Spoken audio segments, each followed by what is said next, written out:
ఆకలితో ఉండి పక్కింట్లో అన్నం వండుతున్న వాసన వస్తూ ఉంటే అది పీల్చుకుని కడుపు నింపుకునేవాణ్ణి. ఎవరైనా ఒక్కపూట అన్నం పెడతారా అని ఒక్కొక్క గుమ్మ ముందు వెళ్లి నిలబడేవాణ్ణి. ఎవరూ అన్నం పెట్టలేదు. పెళ్లి బంతిలోనైనా అన్నం పెడతారని వెళ్లి కూర్చునేవాణ్ణి. కాని అక్కడ కూడా అన్నం పెట్టలేదు.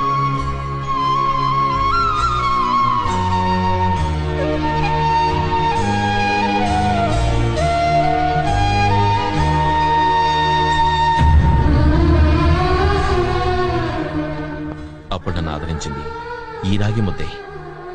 ఆ రోజే తెలుసుకున్నాను నాలాంటి పేదవాడికి ఇదే శాశ్వతమని. నువ్వన్నట్టు బంగారు పళ్లెంలో పంచభక్ష ప్రమాణాలు తినచ్చు, కాని అదంతా డబ్బున్నంత వరకే. అందుకే డబ్బు ఉన్నా లేకపోయినా ఎప్పుడు ఒకేలా ఉండాలని నిర్ణయించుకున్నాను. నేను ఒక్క పూట తిండికి లేని పేద కుటుంబంలో పుట్టాను.